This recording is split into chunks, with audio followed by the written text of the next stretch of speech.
Alô, pessoas! Oi! Gente, hoje muito animada, que vamos bater um papo com o Cérvulo. Cara, ele sabe tudo sobre gestão financeira, BPO financeiro já. Ele é um arraso, gente. Vai ser muito bom esta conversa. Ih, ele já tá aqui, gente.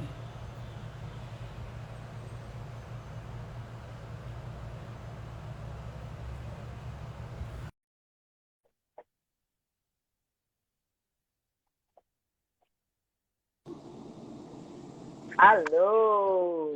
Tudo bem? Opa, caiu. Tudo bom? Oi, caiu. Tudo bem, meu amor? Tudo bom, só pra...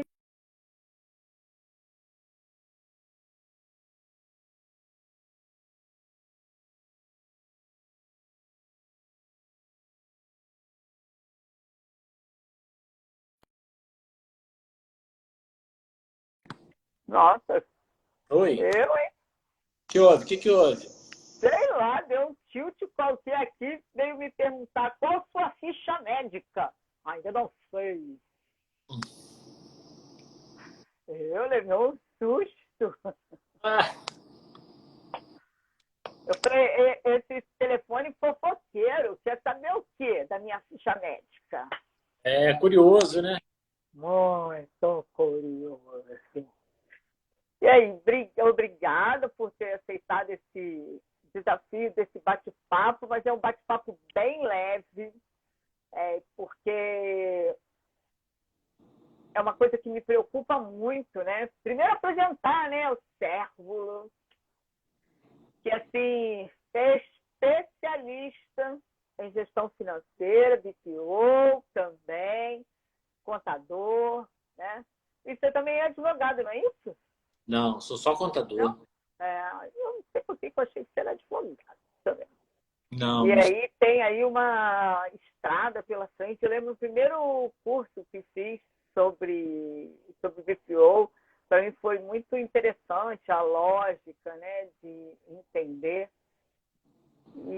E aí esse ano comecei esse projeto do Proseando sobre gestão, Muito muito bom.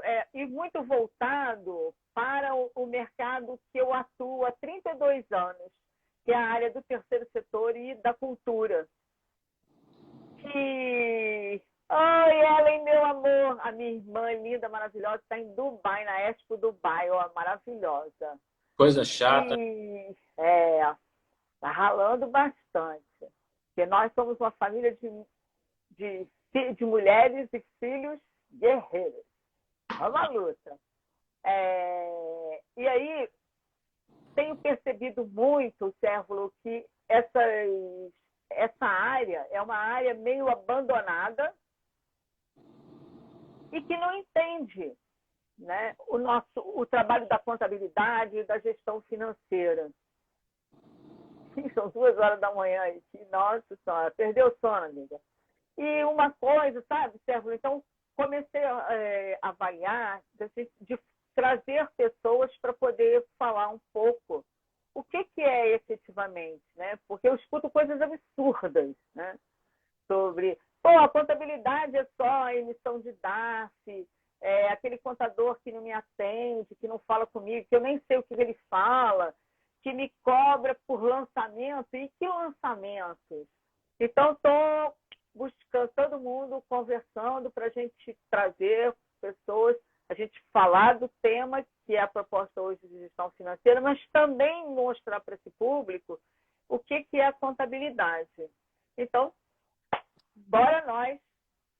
Quem é o Cérvulo e o que é a contabilidade para o Cérvulo? Bom, meu nome é Cérvulo Mendonça, eu atualmente sou CEO e voltei a fazer a parte de Compliance Officer também do Grupo Épicos, porque a gente fez uma redefinição das lideranças.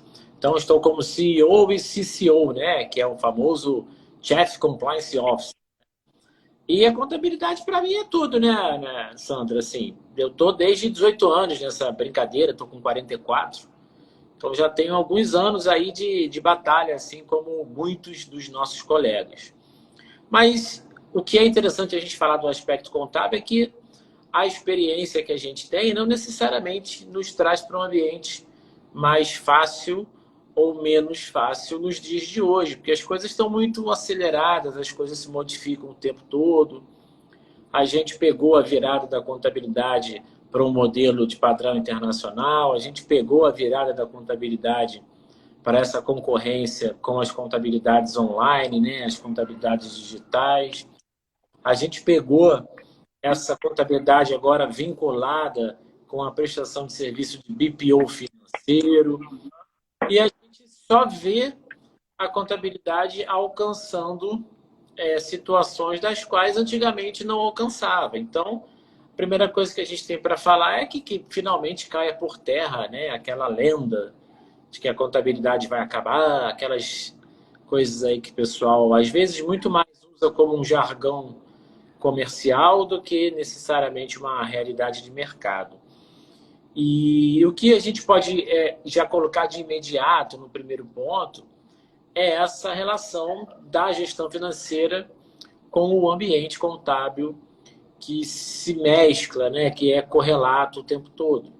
E que fatalmente a gente pode dizer por experiência, aí a experiência vale muito, que quanto mais controle financeiro o seu cliente tenha, mais é provável que ele utilize os números contábeis. Quanto menos controle financeiro ele tenha, menos provável a utilização da contabilidade. Então, numa regra maior, vamos dizer assim, uma regra maior de todas, se o teu cliente hoje não dá atenção ao financeiro dele, obviamente, nunca dará atenção à contabilidade que ele poderia ter com números mais estratégicos, mais gerenciais, porque quando a gente fala de número gerencial, Sandra, as pessoas ainda discutem sobre isso, mas sempre que você conversa com algum cliente que entende um pouquinho mais de números gerenciais, ele sabe que a única gestão que ele consegue fazer é com o número contábil, não tem outra. Tem. E uma coisa que tenho percebido muito, eu tenho feito algumas consultorias de mudança de mindset. E é que as pessoas, quando você fala para elas, pergunta assim para elas, você controla o seu estoque? Você controla, o seu financeiro está ligado com o seu contas a receber? A pessoa fala assim, oi? Eu falei, mas você vende o que você tem ou você vende o que você não tem? E aí a pessoa fala assim, às vezes eu vendo o que eu não tenho. Ou compro demais e não vendo. E aí tem estoque. Eu falei, cara, aí fala assim para mim, eu estou endividado. Por que será? A questão do endividado, às vezes o cara nem está endividado, às vezes a empresa nem está endividada. Ela nem está endividada, ela pode estar com um vale financeiro que é cíclico da operação dela. Então, muitas empresas possuem vales, né? Que é aquele fluxo de caixa maior, menor, maior, menor. E muitas vezes os empreendedores, os empresários ou os donos de empresa, né? Porque são categorias distintas, né? Empreendedor, empresário e dono de empresa, eles não colocam aquele capital inicial que o negócio necessita para evitar os vales, né? Então, vamos dizer, você vai abrir uma grande franquia, por exemplo, uma franquia grande, e lá no COF, né, que é o termo de franquia, está lá dizendo, seu investimento no negócio, já começa, né, a primeira condição, para você abrir um negócio, eu estou dizendo, você vai ter que comprar, né, só como exemplo, 200 mil de estoque, e você vai ter que ter um capital de giro de 300 mil reais. Então o cara olha ali, bom, 200 mil de estoque, eu consigo comprar a prazo, compro esses 200 mil, vou pagar em 30, 60, 90, 120, beleza, vou abrir empresa.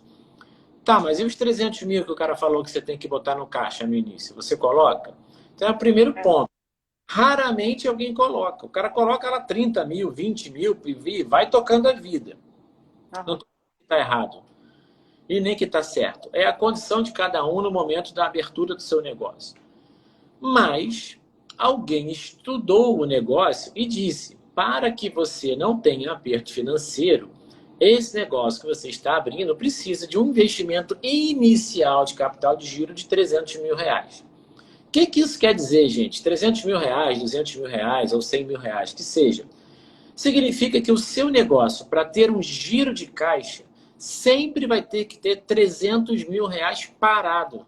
Se você tiver menos que 300 mil, o seu fluxo de caixa diminui. E aí você passa daquela margem e vai ficar negativo em algum momento. Algumas coisas são tão simples quanto. Se alguém te diz, o seu investimento é 200 mil, você tem que ter 200 mil de giro. E você não colocou 200 mil de giro, se você só tiver 100 mil de giro, em algum momento do teu negócio, você vai estar devendo 100 mil. E aí você vai usar especial, ou você vai pegar a conta garantida, ou vai pegar empréstimo, ou vai dever fornecedor, ou vai dever imposto. Mas, não, novamente, não estou dizendo que isso é certo, nem estou dizendo que é errado. Cada um sabe o seu ambiente e a sua capacidade de trabalho, de negócio. Eu só estou dizendo que, muitas vezes, os estudos estão prontos. São estudos bem feitos, bem executados. Mas a gente, pela força da vontade, da coragem, meio que dá uma ignorada naquilo. E depois as consequências chegam. É meio que natural. Não, e essa questão de avaliar, né? Por exemplo, nesse caso, a franquia ela já diz quanto que você tem que ter de capital de giro, né? Agora, num empreendimento, num pequeno empreendimento, as pessoas têm que avaliar. Como você acha que que esse empresário ou esse empreendedor, né? A gente está falando, vamos falar mais do pequeno, como é que ele avaliaria quanto que ele deveria ter de caixa? Tem uma fórmula, uma receita, não de bolo, mas... Não, receita de bolo não vai ter, né? Mas a gente sempre fala aqueles nomes bonitos, né? De plano de negócios, business plan. Você tem que ter um estudo econômico, tem que ter um estudo financeiro. Na verdade, gente, isso tudo, se a gente simplificar essas condições, é você ter um mínimo de controle do que você vai ter de gasto. E aí, o que é gasto? Gasto não é só custos e despesas, né? A gente esquece que o conceito de gasto, ele também entra na linha de investimento. Então, gasto é todo o desembolso que você vai ter para investir no seu negócio, todo o custo que você vai pagar e toda a despesa que você vai ter. Isso tudo é gasto.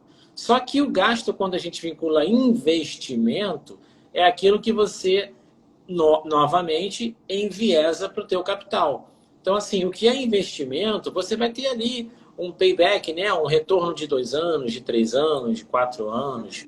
Mas é um dinheiro que você coloca no negócio. Então, vou abrir uma loja. Vou abrir, sei lá, um boteco. Vou abrir um restaurante.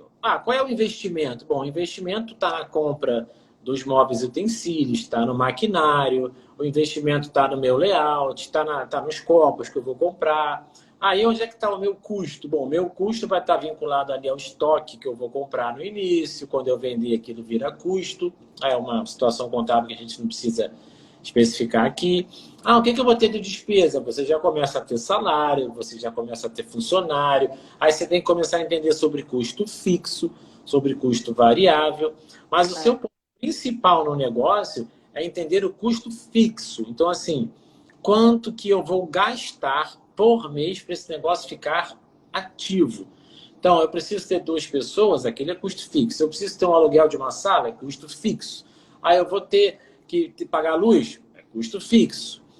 E aí você começa, bom, então isso tudo aqui somado, eu preciso de pelo menos 30 mil reais por mês de receita. Então você já começa a entender que o teu negócio tem que gerar com 30 mil reais de receita. Se você não fizer 30 mil no mês, meu amigo, fez 20, no mês seguinte vai estar devendo 10. Então assim, também não tem, né, Sandra, não precisa ter aquelas planilhas milagrosas.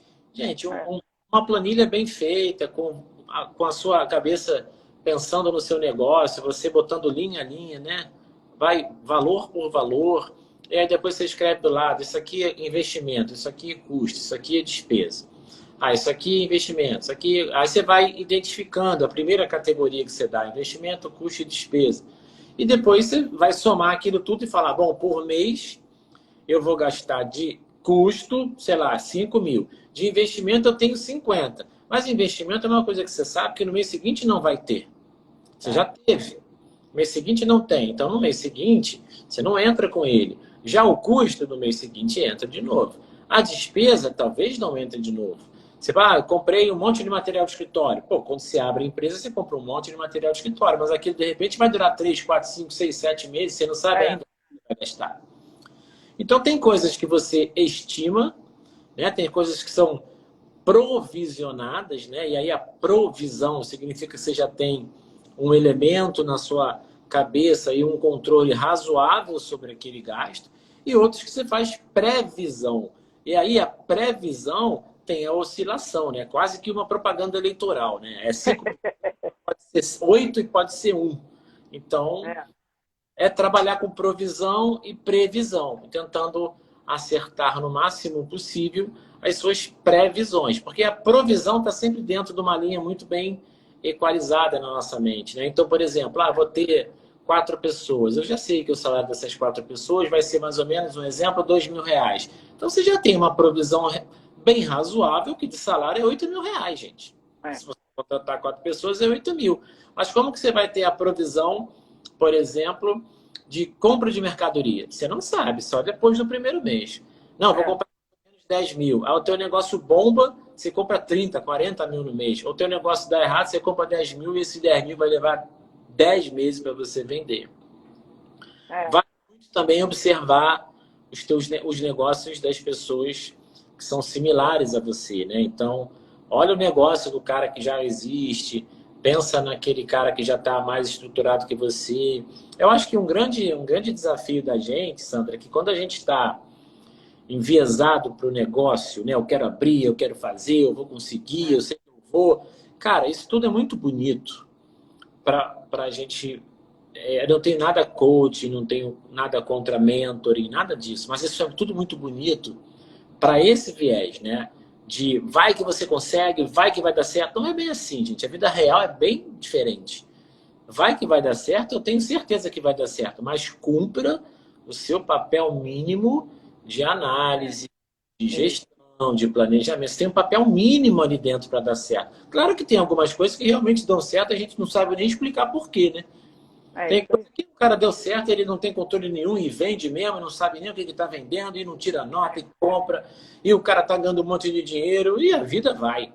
Mas isso, se a gente for trazer para uma realidade, pô, de cada 100 empresas, 2 são assim, que a gente nem explica que o cara está vivo e está ganhando dinheiro. O resto, que eu saiba, caneta, papel, controle, e vai dar problema daqui a 3 meses. Como é que, por exemplo, uma pessoa descobre daqui a 3 meses ela precisa de dinheiro, se ela não tem controle? Então, isso que tenho percebido muito, essa questão da falta de controle, que a pessoa acha que está ganhando dinheiro, e porque o giro do negócio, né? Porque também tem isso, né? O giro do negócio vai indo ali, aí ele está achando que está ganhando. E naquele mês que ele vende menos, aí ele vende menos o primeiro mês, vende menos o segundo mês, aí ele descobre que ele não tem dinheiro, mas que ele tem estoque. Né? Então, isso que eu acho que é o grande segredo da contabilidade, que a contabilidade pode mostrar para ele aquele estoque. Sim, com certeza. E ali, ele está ali empatando aquele dinheiro que é um dinheiro não é uma liquidez imediata. Né? Eu acho que esse é o grande viés e a coisa que sempre me seduziu da contabilidade é isso. Mas, Sérgio, uma coisa que nesse mercado do terceiro setor e da cultura, onde nós vivemos através de editais e de doações, e que, na verdade, é uma prestação de serviço, o nosso estoque, por exemplo, é muito pouco, mas a gente tem um estoque muito grande de capital intelectual. E aí é que eu acho que esse olhar sobre esse capital intelectual é que eu acho que ainda falta na contabilidade de entender. O que você acha disso? É assim, contabilizar, né, o capital intelectual é algo complexo, né? Você trabalha com o entendimento do que é intangível, né? Então, assim, o intelecto não se materializa, né? Se materializa quando você escreve um livro, se materializa quando você faz uma live, se materializa quando alguém faz um vídeo. Mas, tirando isso, ele está dentro da mente das pessoas, né? É o investimento que as pessoas fizeram anos e anos aí de leitura, de acompanhamento, de eventos. Então, uma coisa que é muito mal trabalhada na contabilidade, por exemplo, é o que você está falando de capital intelectual. Então, por exemplo, imagina que você tem um time de 20 pessoas. Então, vamos lá. Aí você fala assim, você dá treinamento para o seu time? Você fala, claro que eu dou treinamento. Todo mês, pelo menos 5 pessoas fazem um treinamento de mais ou menos 4 horas sobre um assunto inerente à atividade de trabalho dele. Você fala, poxa, que ótimo, isso é importante, legal. Aí você também fala, bom, mas se você tem então essa capacidade de treinar as pessoas e você tem uma sala, você paga um coffee break, você paga um curso, você paga um professor, como é que funciona isso? E daí a pessoa fala, sim, com certeza, quando a gente faz treinamento a gente aluga uma sala, a gente paga um coffee break e a gente paga um professor. Aí você pergunta para a pessoa, e você contabiliza isso como? Despesas com refeições pelo coffee break, locação de bens, locação de sala comercial pelo aluguel da sala e pagamento de consultoria pelo professor. Aí a gente olha para a pessoa e fala, tá tudo errado. Tudo isso que você fez, o professor, a sala e o coffee break é investimento em capital intelectual. Você deveria ativar isso e isso ficar no seu intangível. Que aí quando você mostra o seu balanço para alguém, você fala, você investe nas pessoas? Invisto, me prova. Eu falei, cara, é simples, está tudo contabilizado. Tudo que eu invisto nas pessoas, porque o treinamento, o coffee break, o aluguel da sala é investimento em capital intelectual. Isso é intangível. Boa. Então, assim, é dificílimo você ver uma contabilidade, normalmente você vai para despesa.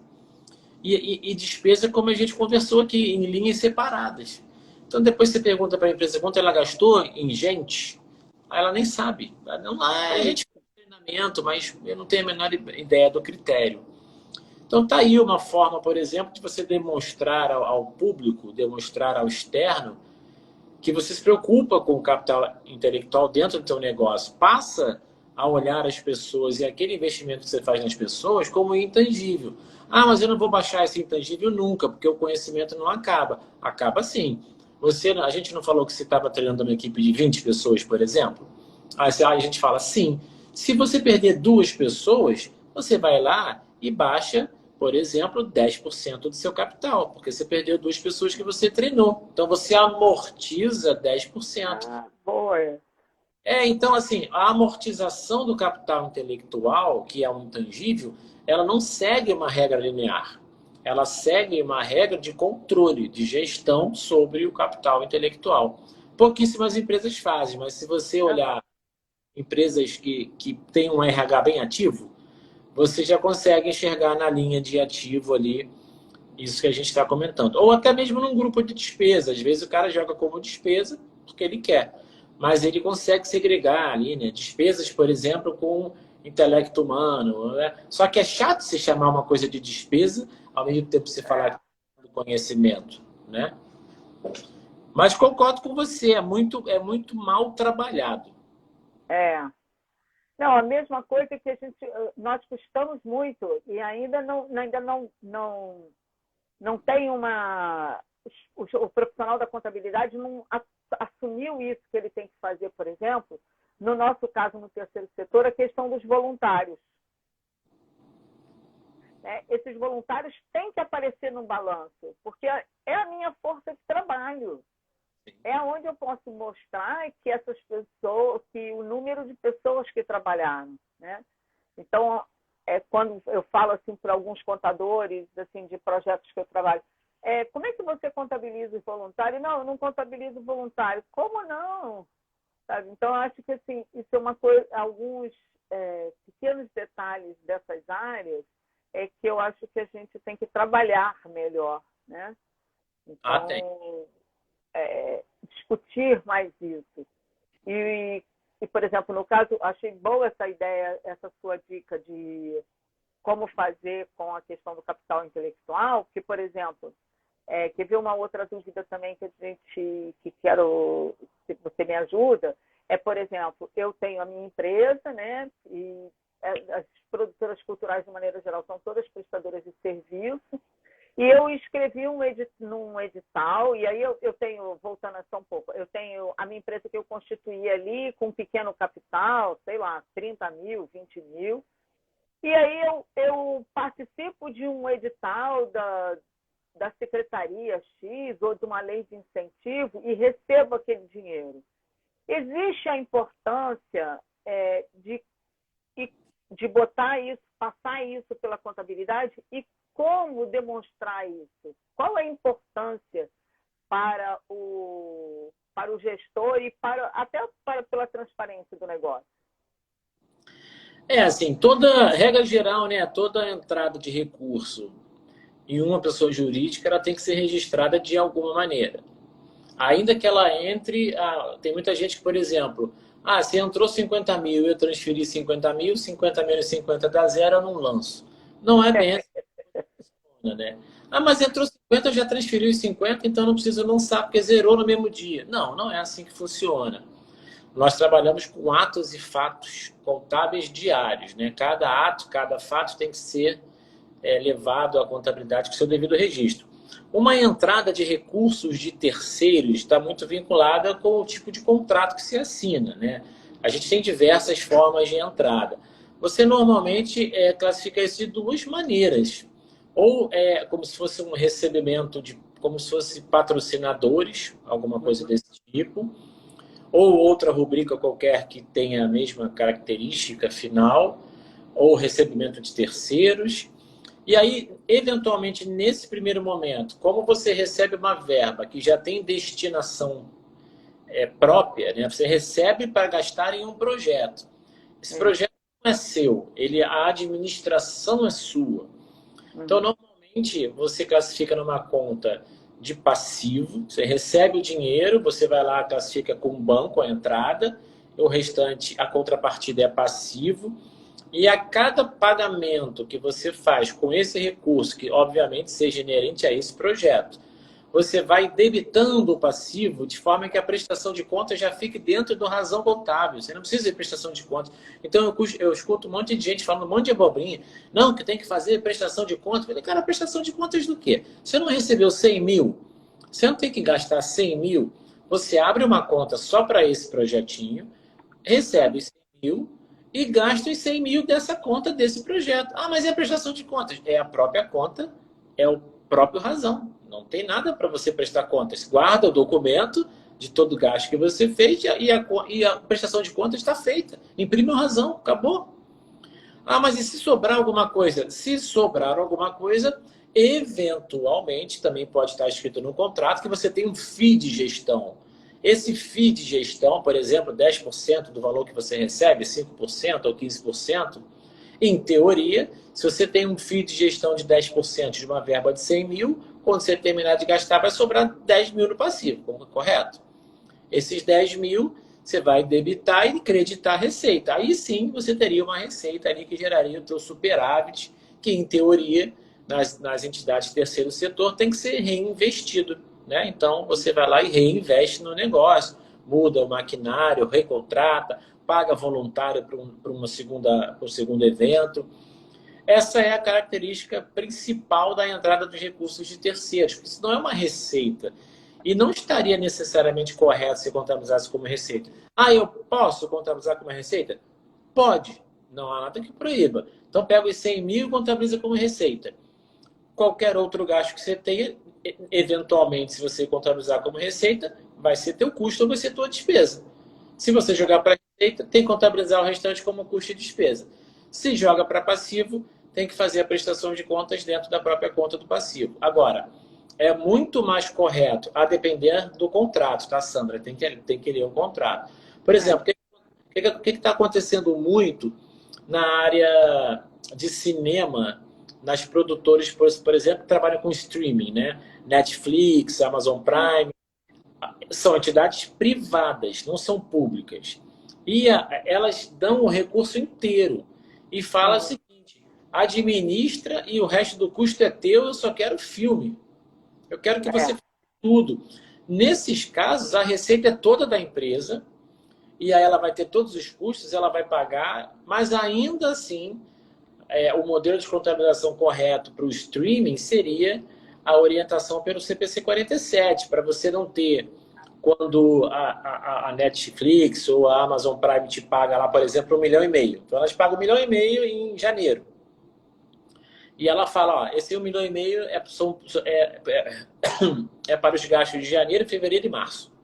E aí você não sabe o que faz, você vai lá e emite uma nota de 1,5 milhão em janeiro. O que vai acontecer com o teu lucro em janeiro? Nossa. Vai explodir. Em fevereiro vai dar um pouquinho de lucro e em março você vai empatar. Então, o CPC 47 permite que você dilua isso de acordo... Na verdade, você nem precisa ir muito no CPC 47. Você pode trabalhar com um princípio contábil, que é o princípio da proporcionalidade de receitas e custos. Então, eu não necessariamente preciso emitir uma nota de 1,5 milhão porque eu recebi 1,5 milhão. Aquilo ali está diretamente envolvido com o meu gasto. Então, se eu recebo 1,5 milhão em janeiro e só emito notas de custos e despesas em fevereiro de 500 mil, não tenho receita nenhuma em janeiro e tenho receita de 500 mil em fevereiro com custo de 500 mil em fevereiro. Então, assim, a contabilidade é um instrumento que possibilita, dentro da legalidade, arrumar a casa no tributo. Só que quando você não tem a contabilidade com o olho de gestão, vai passar, você vai pagar mais imposto, né? Aí você vai ver um monte de gente falando besteira, que imposto não é coisa de contador não tem que olhar para imposto. Eu não estou falando de imposto aqui, estou falando de contabilidade. Só que ela interfere diretamente no pagamento de imposto. E daí é muito fácil você falar para o teu cliente que ele tributou 1,5 milhão em janeiro que não precisava, né? Ainda mais se ele for lucro real. Se o cara recebeu 1,5 milhão em janeiro, emitiu nota e não teve custo de despesa, ele vai pagar 450 mil de imposto. Simples assim. 34% de imposto de renda e contribuição social. Você fala, paga aí 450 mil de imposto, tá tudo bem. Depois você aproveita. É complicado isso. E nem precisaria, né? Porque se ele faz. Por isso é que eu acho que falta o entendimento do negócio do cliente. Falta. Porque se aquele profissional entende o negócio dele, possibilita fazer uma melhor destino para a forma que ele recebe, o que ele paga de imposto, e não simplesmente falar para o cara o seguinte, paga aí o imposto, né? Então, eu fico assim, bem impressionado quando as pessoas falam umas coisas assim para mim. Eu falei, gente... O pessoal anda batendo muito no nosso modelo tributário, né, Sandra? O modelo tem uma hiperburocracia, é muito tributo, muita obrigação acessória. Eu concordo com isso tudo. Muito tributo, muita obrigação acessória. Isso podia ser extremamente mais simples. Mas não é a realidade de hoje. Então você não pode virar as costas. Se amanhã for mais simples, ótimo. Mas hoje não é.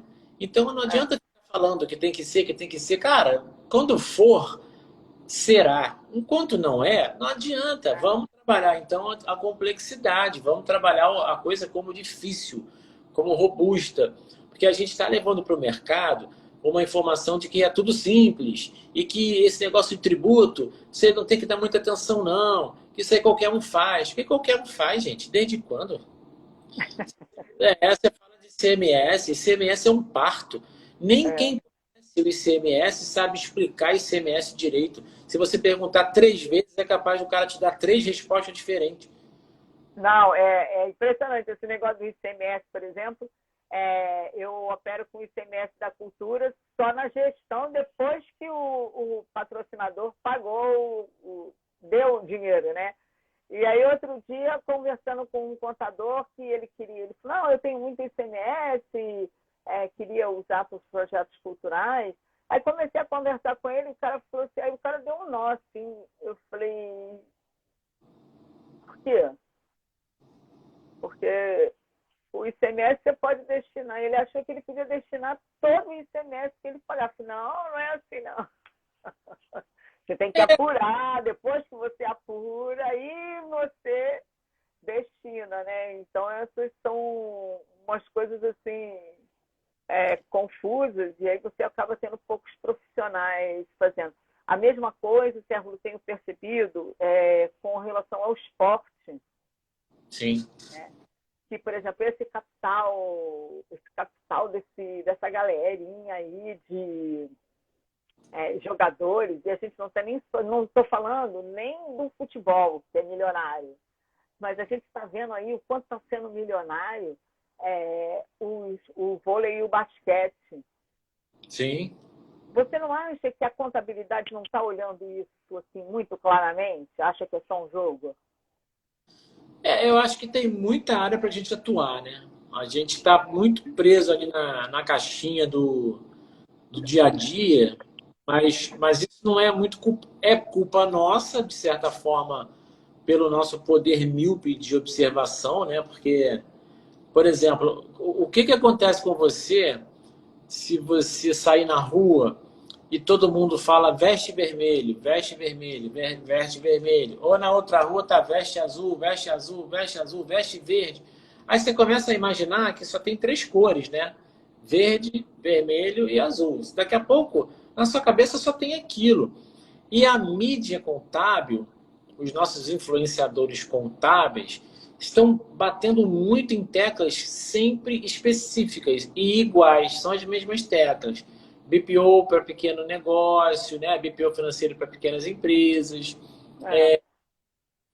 cuidado com a contabilidade online, você tem que vender mais, não é isso? Você tem que conquistar mais clientes.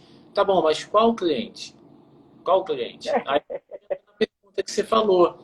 Pô, eu quero conquistar mais clientes, mas onde estão esses clientes? Ah, olha só, tem uma lacuna enorme na área de esporte que ninguém está explorando. A área de esporte tem especificidades contábeis. Como é que você trata, por exemplo, uma empresa que compra e vende jogadores de futebol? Ah, mas como assim? Ué, ela compra e vende jogador de futebol, ela compra e vende gente. Como é que você contabiliza isso? Não tinha pensado nisso. Tem uma lacuna enorme. Ah, como é que faz se esse ativo dessa empresa que compra e vende gente, se o cara se machuca? E como é que eu dou baixa do ativo? Vou depreciar o cara? Vou depreciar a gente? Ué, mas o estoque não é mais unidade geradora de caixa? Então, assim, é bem complexo. E ninguém ataca isso, porque as mídias estão botando a gente para o mesmo caminho, entendeu, Sandra? Vai para lá, vai para lá. Mas eu gosto de falar o seguinte, a gente tem que aumentar a nossa capacidade de observação. Sempre quando muita gente te leva para um mesmo ponto, é porque tem vários outros pontos que não estão sendo alcançados. E eventualmente, pode acontecer também que quem te direciona para um caminho só é porque está indo para outro, né? Então, assim, quanto mais eu te direciono para esse caminho aqui, mais espaço eu ganho naquele outro que eu estou atacando, né? Então, a gente tem que ter muito cuidado com a influência. A influência, desde que a gente é pequeno, é um problema. Se você tiver amigos ruins, você fica cheio de mania ruim. Se você tiver amigos bons, você fica cheio de mania boa. Então, a gente tem o influenciador, o nome já diz, ele influencia. Então, cuidado com o tipo de influência que você está aberto, que você está receptivo. Porque o nome influenciador não é à toa, né, gente? Quem influenciador é uma pessoa que tem a capacidade de te influenciar. E aí ela te influencia. E aí você começa a achar que aquilo é verdade, que a contabilidade realmente está acabando, por exemplo, que o tributo não vale de nada, que ninguém mais quer saber de contabilidade mesmo, que a contabilidade não é usada. E aí você, de repente, abre o jornal e você vê balanços enormes sendo publicados, um monte de acionista minoritário pedindo revisão de conta. E como é que a contabilidade não é para nada? Gente, que mundo é esse, então, que a gente está vendo ali no jornal que ninguém comenta? Eu não vejo nenhum influenciador comentar do balanço da Vale do Rio Doce, não vejo nenhum influenciador comentar do balanço da Petrobras, do balanço, quiçá, da Uber. Eu vejo as notícias. Uber reduziu o prejuízo. Tá bom, mas reduziu o prejuízo por quê? É. Por quê? Quais foram os eventos contábeis que a Uber modificou para que o prejuízo reduzisse? Ela cortou custo ou ela aumentou a receita? Isso não é dito. Então, a gente parece que a influência é para fechar os nossos olhos, entende? Em vez de abrir. Então, vamos influenciar de forma positiva, né? Para que a gente tenha efetivamente condição de fazer o que a gente gosta, e a gente gosta do que faz, né? Eu gosto de contabilidade. Desculpa. Tem gente que fala, você é maluco. Fala, não, você é maluco que você não conhece, talvez você não faça. Você não gosta de fazer o que a gente faz, ou o que a gente tenta fazer, porque nem sempre a gente consegue. Tem cliente que também não permite. A gente tem problema com funcionário, funcionário que não obedece, o cliente que não manda informação. Não é jogo fácil. Mas também não é jogo fácil para o médico quando o paciente não toma o remédio e volta lá, cheio de bicheira, cheio de problema. O cara fala, mas você tomou o remédio que eu mandei? Não tomei não, doutor. E você quer que eu faça o quê? Aí o cara dá outra dosagem mais forte, você vai tomar uma injeção agora. Aí toma uma injeção, o cara fica bom 15 dias, depois volta doente de novo. Também não é culpa do engenheiro se ele passa o material e o cara que compra, poupa e compra mais barato, o prédio cai. Cara, em qualquer profissão a gente tem um monte de problema. Então tem que parar. Tem que parar com isso de falar que o contador, que é isso, a hiperburocracia, é o inferno. Não tem nada de inferno. Cada profissão tem os seus anjos e demônios. É assim que funciona o mundo. A gente não vai ter uma profissão perfeita, Sandra. A administração é mais tranquila. Aonde que a administração é tranquila, gente? Vai administrar a construção civil com 1.500 funcionários no campo de fábrica, lá no chão de fábrica. Vai lá. Sabia que na construção civil o vale transporte é pago em dinheiro? Vale refeição é pago em dinheiro, é em espécie. É na mão. Porque é tanta falta, é tanta mudança de turno, que não tem como você depositar em cartão. Então tem que ser em dinheiro. Se tem 1.500 funcionários, você paga por dia a passagem e a refeição. Já pensou nisso? Administra lá. Mas uma coisa de louco. Eu trabalhei em chão de fábrica quando me formei na faculdade, em 86. Fui trabalhar num chão de fábrica, passei 2 anos louca com isso. É o dinheiro do café, o dinheiro da refeição, o dinheiro disso, muito louco. Mas por que quero muito chamar a atenção, Sérvulo, nessa área do audiovisual, da cultura, né? Porque a gente conseguiu aprovar várias leis de incentivo aí que está vindo, e não é pouco dinheiro, né? Conseguimos aprovar 3,2 bilhões ainda para este ano de 2022. São 7 bilhões para 2023. Cadê a contabilidade? Que não pode ficar de fora disso. E ter muito cuidado, né? Porque você viu o que a Ancine fez agora? A Agência Nacional do Cinema, ela pediu uma revalidação de prestação de contas que ela já tinha homologado. Alguma coisa aconteceu para isso ter sido solicitado. Então, você já entregou a prestação de contas foi homologada, foi recepcionada e foi deferida. E agora a Ancine virou para um monte de gente que tem projeto e falou, quero ver de novo. Opa, como assim? Já viu? Você não tem o direito de pedir? Tem sim. Tem o direito de pedir quantas vezes ela quiser. Ah, mas eu joguei o papel fora. Ninguém mandou você jogar fora. Então, assim, quanto mais dinheiro no mercado tiver para a área do incentivada, quer seja cultura, esporte, enfim, qualquer que seja o incentivo, mais haverá necessidade de controle bem feito, alicerçado com um software financeiro que tenha a mínima capacidade de deixar o documento lá registrado, esse software com a mínima capacidade de exportar as informações para o ambiente contábil, pessoas na administração das empresas que recebem os incentivos e também nas empresas contábeis que fazem a contabilização com reciprocidade, né? Entendendo o que está acontecendo, entendendo o que está sendo lançado, até mesmo para poder apoiar, olha, esse tipo de documento não serve, esse documento que você me mandou não está de acordo com o contrato que você me mandou. Ah, essa nota é daquele contrato. Não, não é, porque o contrato está dizendo consultoria jurídica e você está me mandando consultoria econômica. Então não pode ser, essa nota não serve para esse contrato. Ah, então não vou mandar nota. Tudo bem, não manda nota, porque o contrato tem validade. desde que bem feito e bem redigido. Se um contrato de prestação de serviços, por exemplo, tiver escrito que pelo serviço de consultoria jurídica, o advogado receberá R$ 10.000 por mês em 12 parcelas. Acabou, gente. Está escrito. Aí a pessoa fala assim, mas eu não recebi a nota do advogado, eu não vou pagar ele. Quem é que te disse que você pode fazer isso? Então eu não emito nota, eu não pago o cara que prestou o serviço. Não, não tenho documento idôneo. Falei, claro que tem documento idôneo. O contrato já legitimou a tua prestação de serviço. Se o teu prestador de serviço não emitiu a nota, isso é o problema dele com o fisco. Você pode, claro, exigir a nota, mas deixar de pagar, não. Ele prestou serviço e você já tem a base de contrato para fazer o pagamento. As pessoas esquecem dos contratos. Não, se não tem nota, eu não te pago. Eu assinei um contrato com você, meu amigão.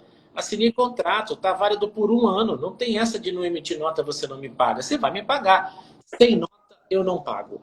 E virou regra. Então, a gente tem uma mania louca de criar regra como se a gente pudesse. Gente, as regras já foram criadas. A gente só segue nesse ponto de vista. Contrato legitima pagamento. Ponto. A nota é ótima, é ótima. Ela é um documento adicional ao contrato. Ponto final. Então, mas eu acho que a grande questão nesse mercado é a falta do contrato. Exato. Eu até, no início desse mês, eu fiz uma live com a doutora Fernanda Marcial e a gente estava falando exatamente isso. Cadê o contrato? Eu fiz um contrato, sim, de pagar R$ 10.000 em 12 parcelas. Porém, isso está no WhatsApp. Isso aí. Num e-mail meia boca.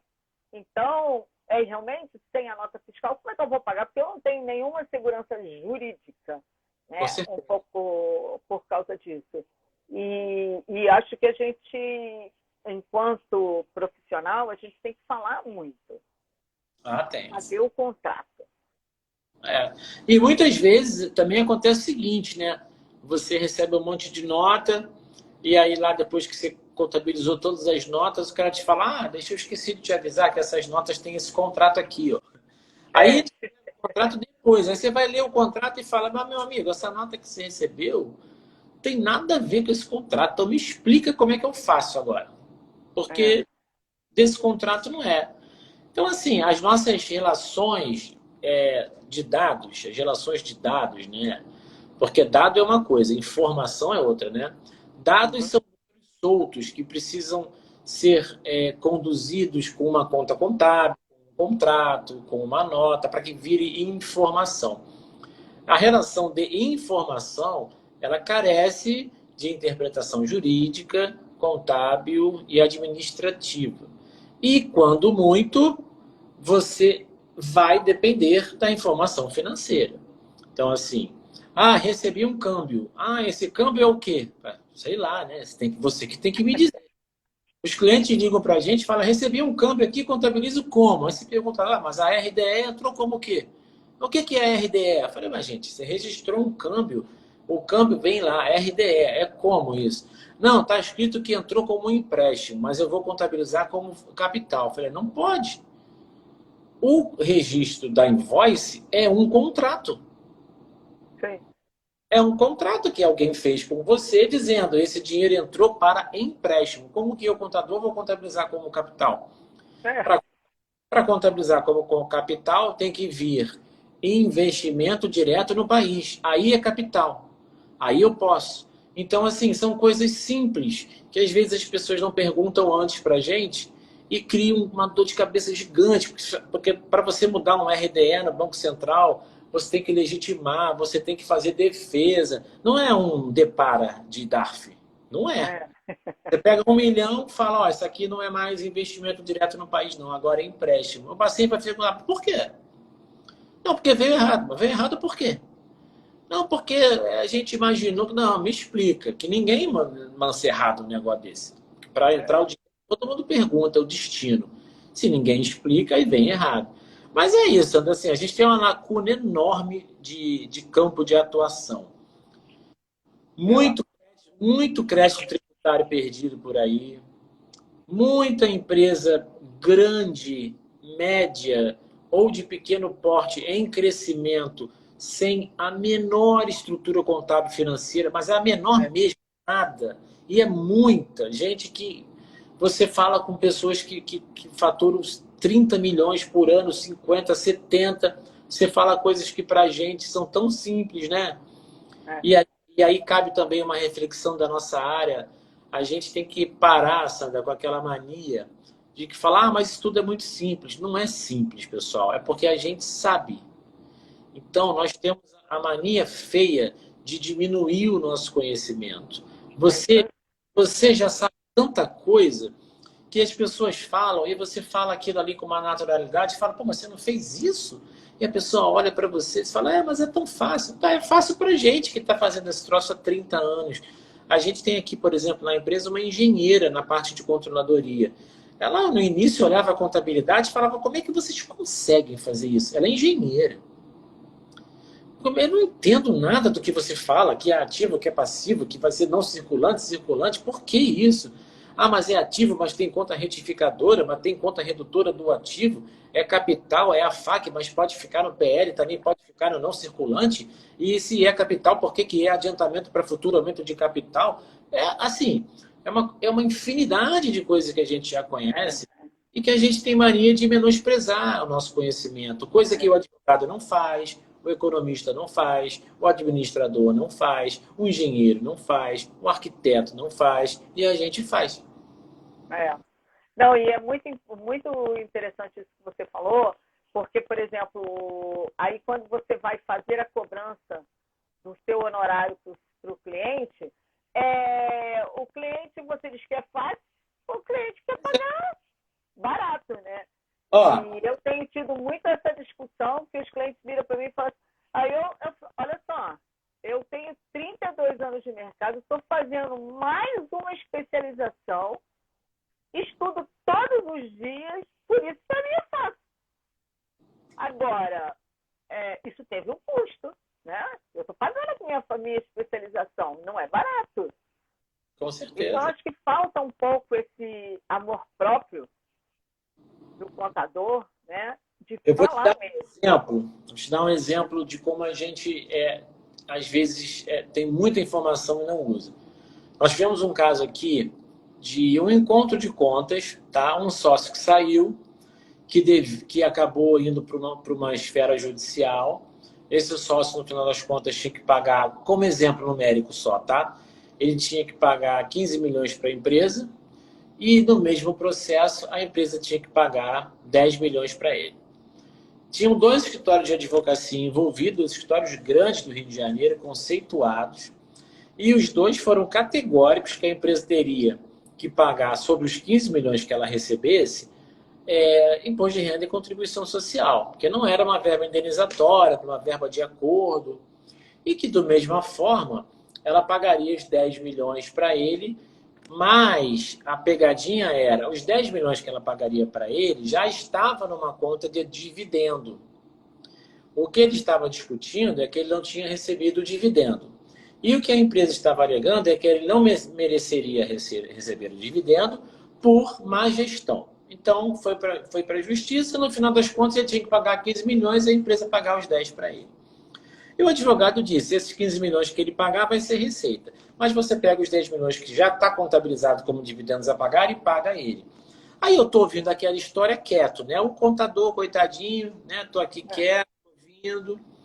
Eu falei, posso dar uma sugestão? Ele falou, pode, mas não tem como, tem que tributar os 15 milhões, 34%, porque é lucro real. E, pô, aí eu falei assim para o dono da empresa, falei, rapaz, eu queria arrumar uns advogados que nem você arruma assim, que me faz pagar 5 milhões de imposto. Aí ficou um vácuo na sala de reunião, que graças a Deus era virtual. Aí o pessoal muda, eu falei, eu posso dar uma opinião? O cara falou, pode. Existe um instrumento jurídico que se chama cessão de direitos e obrigações. Então a gente pode fazer um texto sem citar que a empresa deve 15, que a empresa deve 10, sem citar que ele vai pagar 15, simplesmente, no bom e velho português, dizendo a cessão de direitos e obrigações recíprocas, cujo valor líquido é de 5 milhões. Pode ser assim?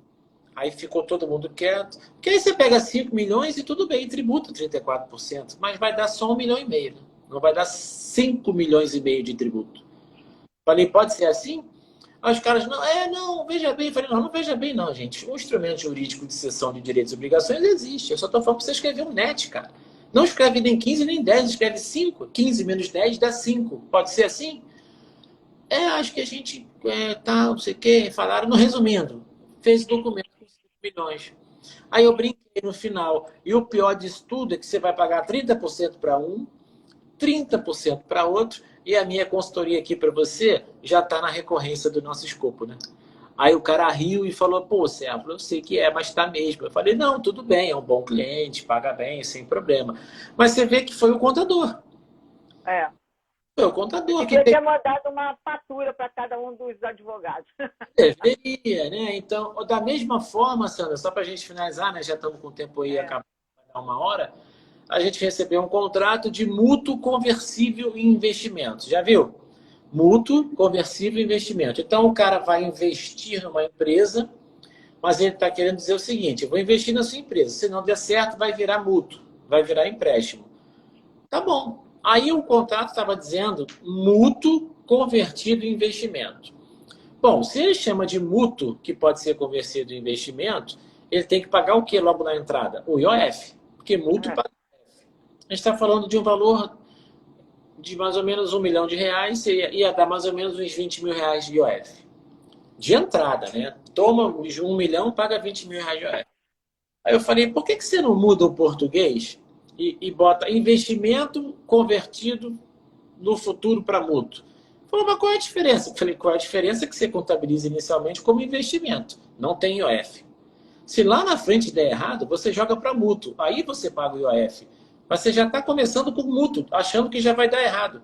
Então, por que você acha que já vai dar errado no negócio? Porque não faz sentido na minha cabeça você dizer que vai investir numa coisa que você acha que vai dar errado. É Não, verdade. é, Aí a gente comprou um cara de R$ 20 mil em uma palavra que eu inverti. Estava mútuo convertido para investimento. Eu botei investimento convertido para mútuo. Uma palavra. Assim. Livrou o cara de R$ 20 mil. Mas isso é contabilidade. A gente, então, está preso nesse universo dizendo que contabilidade não serve para nada. Tudo isso que a gente está falando aqui é contabilidade. exatamente. E aí queria muito te agradecer por esse bate-papo e mostrar para os produtores culturais e os gestores do terceiro setor o quanto é importante ter um bom profissional de contabilidade, né? Que os profissionais se capacitem e, primordial, cadê a informação? Né? E essa informação não pode ser privilégio do gestor.